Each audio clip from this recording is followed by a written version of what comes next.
નમસ્કાર, આપ જોઈ રહ્યા છો યુટીસી ન્યૂઝ। માત્ર વડોદરાની જ નહીં પરંતુ સમગ્ર દેશની સૌથી મોટી સમસ્યાઓમાંની એક સમસ્યા છે કે વધુ પડતા દબાણો। જે લોકો પોતાના ઘર બનાવે છે, દુકાન બનાવે છે કે કોઈ પણ જગ્યા લે છે તો એના કરતા એ દબાણ જરૂર કરે છે। વડોદરા શહેરમાં કોઈ એવો એક વ્યક્તિ તમને નહીં મળે કે જેને પોતાની પ્રોપર્ટીની બહાર દબાણ ના કર્યું હોય।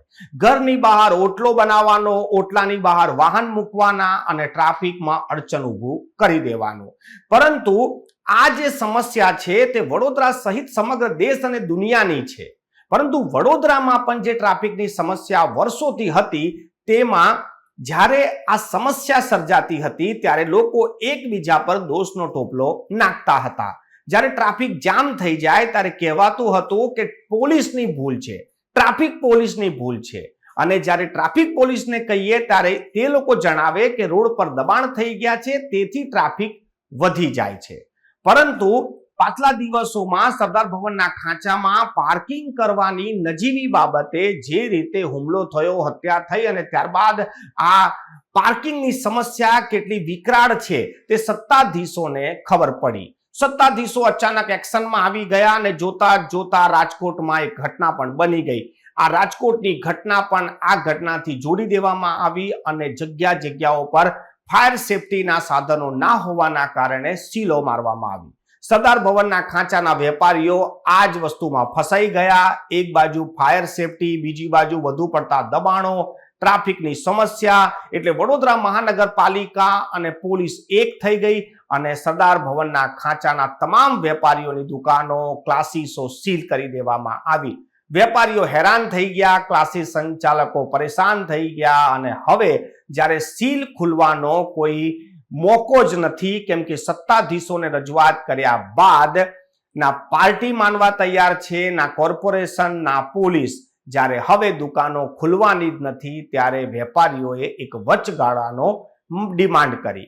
આજે વડોદરા મહાનગરપાલિકામાં બેઠક મળી અને આ બેઠકમાં એક નિર્ણય લેવાયો કે વેપારીઓનો સામાન બહાર કાઢવા માટે કંઈક સમય આપો।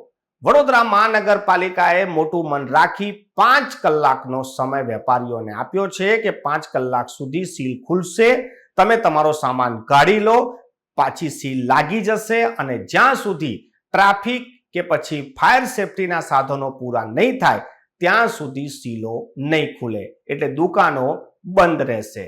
વેપારીઓ પહેલા નોટબંધી, પછી જીએસટી અને હવે આ સીલ મારવાથી પરેશાન થઈ ચૂક્યા છે। પરંતુ બોલે તો બોલે કોને? કેમ કે સરકાર પણ એમની છે, પ્રશાસન પણ એમનું છે, તેમના જ પસંદીદા નેતાઓ છે, તો રજૂઆત પણ હવે કોને કરવાની?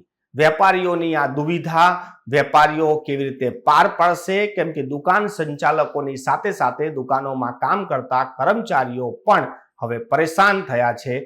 તેમના ઘરનો ચૂલો કેવી રીતે સળગશે? સમસ્યા તો સાચી જ છે, કેમ કે ટ્રાફિક તો બધાને જ નડે છે, સુરક્ષા બી હોવી જોઈએ, સલામતીના સાધન પણ હોવા જોઈએ, પરંતુ આ તો ગ્લોબલ સમસ્યા છે જેની શરૂઆત વડોદરાથી જાણે કે હવે થઈ ગઈ છે। જોવાનું એ રહેશે કે સરદાર ભવનના ખાંચા સુધી જ આ પ્રક્રિયા ચાલશે કે પછી સમગ્ર વડોદરામાં આ પ્રકારની મોટી એક્શન હવે પોલીસ અને મનપા લેશે।